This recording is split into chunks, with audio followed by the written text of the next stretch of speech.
أعوذ بالله من الشيطان الرجيم بسم الله الرحمن الرحیم۔ اللہ یاری نے ابو بکر رضی اللہ تعالی عنہ پر الزام لگایا کہ انہوں نے علی رضی اللہ تعالی عنہ کو قتل کروانے کے لیے خالد بن ولید رضی اللہ تعالیٰ عنہ کو حکم دیا کہ علی رضی اللہ تعالیٰ عنہ کو قتل کر دیا جائے۔ اس کے لیے اس نے اہل سنت کی 2 کتابوں کے حوالے دیے ہیں کہ ان کے اندر یہ بات بتائی گئی ہے۔ وہ 2 کتابیں کون سی ہیں اور ان کی حقیقت کیا ہے، یہ میں آپ کے سامنے رکھتا ہوں کہ بتاتا ہوں کہ کس نے اس بات میں 2 نمبری کی ہے اور کس طرح یہ لوگوں کو گمراہ کرنے کی کوشش کر رہے ہیں۔ پہلے نمبر پر یہ السنہ للخلال کا حوالہ دے رہا ہے۔ پہلے آپ اس کی پہلی بات سن لیں کہ جو اس کا پہلا حوالہ ہے وہ سن لیں کہ کیا کہتا ہے اس کے اندر۔ علیہ السلام اور عباس کا ذکر کون سی حدیث ہے؟ وہ ابھی مجھے نہیں پتا چل رہا کون سی حدیث ہے۔ اچھا، اور عقیل کی وہ حدیث جو زہری نے روایت کی ہے، زہری نے عائشہ سے روایت کی ہے، ماشاء اللہ ماشاء اللہ۔ عقیل نے زہری سے، زہری نے عروہ سے، عروہ نے عائشہ سے، اور عقیل نے زہری سے روایت کی ہے ان ابا بکر امر خالدا فی علی علیہ السلام، کہ ابو بکر نے حکم دے دیا خالد کو علی علیہ السلام کے متعلق۔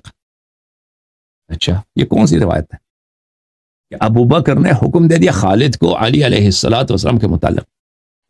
تو ہم نے یہ حدیث پڑھی ہے۔ اچھا، یہ سند بھی تو بہترین سند ہے بھائی، سند تو بہترین ہے۔ عقیل ٹھیک ہے نا، زہری سے، زہری عروہ سے، عروہ عائشہ سے، عائشہ ابو بکر سے، کہ ابو بکر نے خالد کو حکم دیا۔ کون سی حدیث ہے؟ بہرحال وہ میں آپ کو دکھا دوں گا کون سی حدیث ہے۔ فقال ابو عبد اللہ کیف فلما عرفها ليس فلم يعرفها، اس نے کہا یہ کیسے ہو سکتا ہے، کیوں اس نے حدیث نقل کی ہے، یہ اس کو یہ حدیث کہاں سے پتہ چلا ہے؟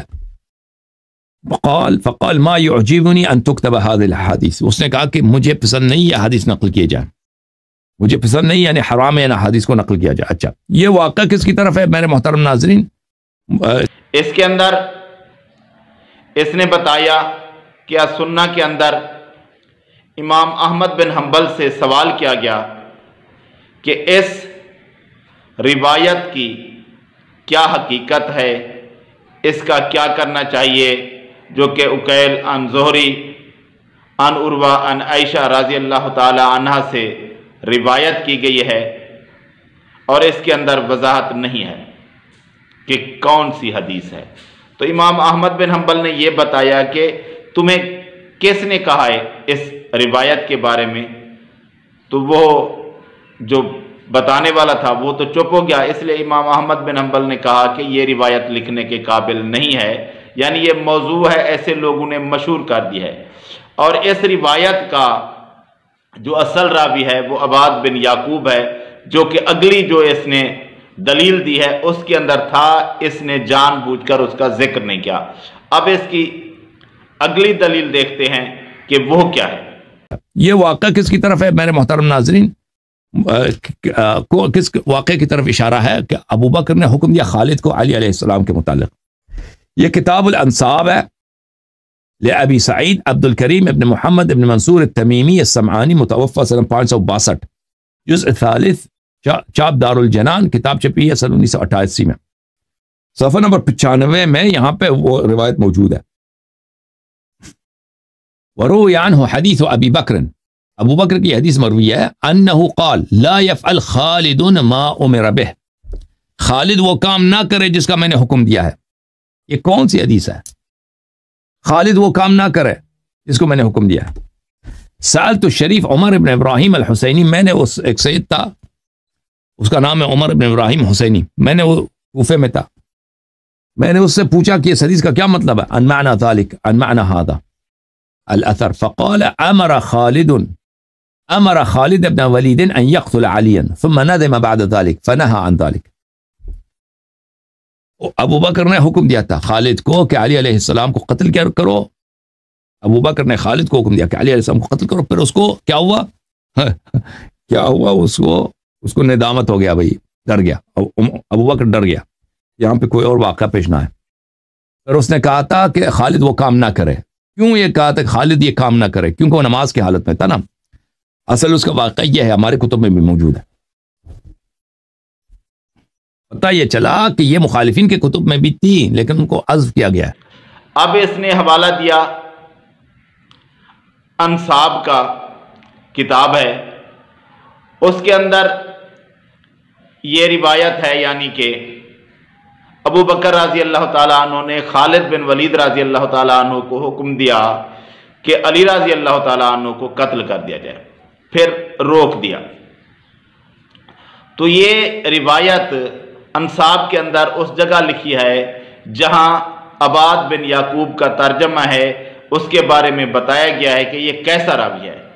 اس کے اندر اس نے واضح طور پر لکھنے والے نے بتایا کہ ابو حاتم سے جب پوچھا گیا تو اس نے بتایا کہ یہ رافضی ہے اور رافضیت کا دائی ہے، اور اس کے نمونے کے طور پر اس نے کہا کہ یہ روایت بھی یہی بیان کرتا ہے.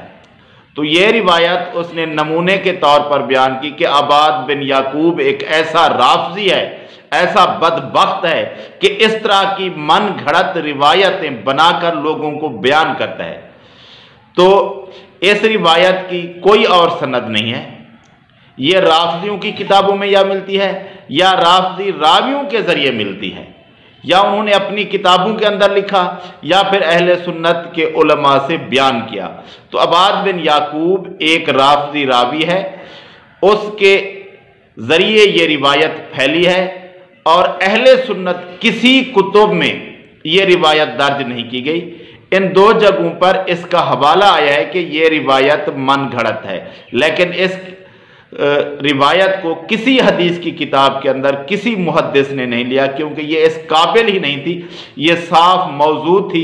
ہاں یہ روایت شیعہ حضرات نے اپنی کتابوں کے اندر لیا ہے جن کی کوئی اتھینٹسٹی نہیں ہے، تو یہ من گھڑت روایت ہے، اس لیے اہل سنت کی کسی کتاب کے اندر موجود نہیں ہے. یہ صرف شیعہ کا الزام ہے اور یہی من گھڑت بات انہوں نے اپنی کتابوں کے اندر لکھ دی ہے.